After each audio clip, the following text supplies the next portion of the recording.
Bonjour, je suis Ariane des Mystiques Cartésiens. Jean-François. Christophe. Donc aujourd'hui, nous allons parler des fées. Pourquoi aborder les fées dans cette série intra ou extraterrestre? En fait, dans une des vidéos précédentes, on a parlé des elfes qui nous ont parlé des créatures mythologiques. Et dans ces créatures mythologiques, il y avait effectivement des dragons, il y avait des licornes, il y avait des fées. Et pourquoi est-ce qu'on s'est dit que ça serait intéressant de parler des fées? Déjà parce qu'on vous montrera quelques photos qui sont assez intéressantes et là où on les voit bien. Et puis la deuxième chose, c'est qu'en fait, elles se sont manifestées vis-à-vis d'Ariane. On va vous expliquer pourquoi elles se sont manifestées et quel message elles ont apporté à Ariane. À Sedona, Donc Ariane, je crois que tu vas nous faire part de tes expériences. Je crois qu'il y en a eu deux principales. Tout à fait. Et bon, écoute, on te laisse le choix de commencer avec l'une ou l'autre. Quelle est celle qui te paraît la plus intéressante pour nos auditeurs pour commencer? Oh, oui, enfin, donc la première, je l'ai fait dans la Shaman's Cave, c'est-à-dire un grand espace où les chamans avaient l'habitude de faire leur rituel, il y a de cela fort longtemps, et juste à l'entrée de la Shaman's Cave. Et la deuxième, c'est quand j'étais complètement perdue, très tôt le matin, je suis partie vers Castle Rock, donc dans les Rocheuses de Sedona, et toute seule, sans guide, sans chaman, comme une grande, et en fait, au bout de quelques heures, je me suis complètement perdue, et voilà. Donc je commence par celle où je me suis perdue, qui est la plus rigolote, entre guillemets.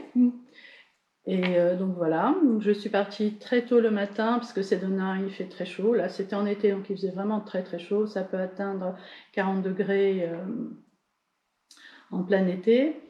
Et donc je suis partie vers 6 heures du matin. Je suis posé ma voiture, il y a toujours des parkings, et puis je suis partie me balader dans les Rocheuses, persuadée que j'avais le GPS dans ma tête, alors que je ne sais pas me déplacer à 3 rues dans Paris. Et donc j'ai avancé, tranquille, puis très vite je n'avais plus d'eau, très vite j'avais terminé ma petite barre de chocolat, et je commençais à me dire que là j'étais peut-être perdue. Et vraiment, j'avais de plus en plus chaud, plus d'eau, plus de chocolat. Donc là, ça commençait à être un peu la panique. Je me suis assise au bord d'une espèce d'arbre, plutôt une souche d'arbre. Et là, j'étais vraiment effondrée, épuisée. Et je me suis dit, waouh, je ne vais pas m'en sortir, je ne vais pas trouver le chemin. Il n'y a personne. Il n'y avait vraiment personne. J'étais toute seule. Donc là, c'était vraiment très effrayant. Donc je me sentais mal et j'ai commencé à demander de l'aide. Comme ça, je suis perdue, aidez-moi, l'univers aide-moi, fais quelque chose. Et j'ai entendu des petites voix. Et je me disais, c'est bizarre ce que j'entends, mais vraiment toute petite voix. Puis je me concentre sur une voix et j'entends cette voix qui me dit, t'inquiète pas, on va te ramener chez toi. Et moi je me dis, ok, qui c'est qui me parle? Je ne voyais pas et je me disais, mais montrez-vous. Très humaine, j'étais là, montrez-vous, à donner des ordres alors qu'en fait c'est moi qui étais perdue. Et finalement personne ne s'est montré, mais je continuais à entendre la voix. Et pour avoir un visuel, parce que en tant qu'humaine j'ai besoin d'un visuel, j'ai pris des photos comme ça, n'importe comment, j'ai pris des photos de là où j'étais, et en prenant les photos, j'ai regardé sur mon appareil, j'ai zoomé et j'ai vu. J'ai vu ce qui me paraissait être un petit être. Donc ça m'a rassurée de le voir. Peut-être qu'on va vous montrer, Christophe peut vous montrer la photo de cet être. Voilà, plus haut. plus haut. Plus haut. Non, ça c'est plus bas. Voilà. Plus haut. Voilà, alors je pense que là vous voyez bien ce petit être qui est accolé à l'arbre, ou une racine. Et en fait, c'est une petite fée. Elle m'a expliqué après qu'elle était une petite fée. Jusqu'à côté d'elle, il y avait une deuxième petite fée. Qu'on va peut-être mieux voir sur un autre dessin. Oui, toujours en couleur. On l'a un peu contourée pour que vous la voyez mieux. Hop, alors recule, attends, recule oui. Un peu, recule. C'est bon. Viens vers nous. Viens vers nous. Voilà, parfait, bouge plus. Voilà, là vous avez la deuxième petite fée. Alors j'espère que vous la voyez, on l'a contourée, j'ai mis un petit peu de fluo jaune pour mieux la voir, parce que sinon c'est quand même difficile à discerner. En fait, dans la photo originale que j'ai prise, qu'on mettra dans le livre. On découvre beaucoup de fées. Il y en a plusieurs, et on voit même un petit lutin à l'intérieur de la porte, l'entrée, parce qu'on voit bien l'entrée de on peut dire de la maison ou de la ville des fées. Donc c'est très net dans les photos, et c'est très rare d'avoir des photos comme ça, parce qu'en fait, très peu de gens arrivent à prendre des photos. Et je pense qu'elle s'est montrée à moi parce que j'avais vraiment besoin de la voir, et qu'elle me voyait que j'étais extrêmement désespérée, et qu'il fallait absolument que je la voie, parce que je ne pouvais pas croire simplement ce que j'entendais. Bon, ce qui n'est pas très malin. Mais donc j'ai écouté sa voix, et petit à petit elle m'a dit: ne t'inquiète pas, on va te ramener jusqu'à ta voiture, Donc j'ai marché avec elle pendant 45 minutes, avec la voix qui me guidait. Là j'entendais bien la voix et j'avais confiance. Donc c'était vraiment descends là, attention, sachant qu'il y a des scorpions, qu'il y a des tarentules, qu'il y a énormément de serpents, et que c'est quand même assez flippant. J'ai même vu un lion de montagne, donc c'est quand même pas une balade tranquille à faire toute seule. Et j'ai fini par arriver, au bout de 45 minutes, au parking de ma voiture. Et là, je les ai 1000 fois remerciés, je me suis excusée de ne pas, finalement, d'avoir été si méfiante vis-à-vis d'elles, parce qu'elles m'ont vraiment aidée. Je les ai vraiment remerciées, et puis voilà, j'ai pris ma voiture et je suis repartie. Et c'était ma première expérience. Dans ma deuxième expérience, j'allais donc cette fois avec un chaman, parce que je ne bougeais plus toute seule, avec un chaman, et on est monté dans la Shaman's Cave. Donc il faut dire que pour aller à la Shaman's Cave, il faut 1 heure de marche, dans les Rocheuses toujours. C'est quand même assez dangereux, parce qu'on passe par des petits passages, et pour atteindre la Shaman's Cave, vous avez un passage dans la montagne qui fait ça, qui est vraiment de cette taille. Donc c'est quand même, et vous vous accrochez sur la paroi. Donc c'est pas de tout repos, on va dire. Et en passant sur ce chemin, donc en me collant les mains contre le mur, j'ai vu un petit creux. Ça c'est ma deuxième expérience. J'ai vu un petit creux, et je voulais m'accrocher à ce petit creux pour pouvoir donc attraper mes mains, et je me suis rendu compte que je touchais quelque chose, et j'ai regardé, et en fait c'était un petit squelette, tout petit squelette avec des ailes, mais vraiment extrêmement bien conservées.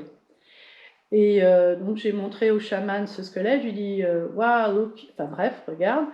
Et il m'a dit, j'ai commencé à le prendre en photo, des tas de photos, et le chaman m'a dit petite ne touche pas.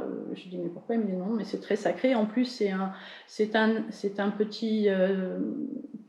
une petite fée, apparemment masculin d'après le chaman, qui était à l'entrée, qui était mort à l'entrée de la cave, de Shaman's Cave, donc de cet endroit extrêmement sacré. Et donc il m'a dit qu'il faut l'enterrer, faire tout un rituel. Donc on l'a pris avec une feuille, il lui a fait tout un rituel, il a fait des chants indiens, et puis il l'a recouvert d'une autre feuille. Et puis après il m'a... Bon, on est allé dans la Shaman's Cave, donc moi je me disais, je suis très contente, j'ai toutes mes photos. Et à un moment donné, il a pris mon téléphone pour me prendre en photo dans la Shaman's Cave.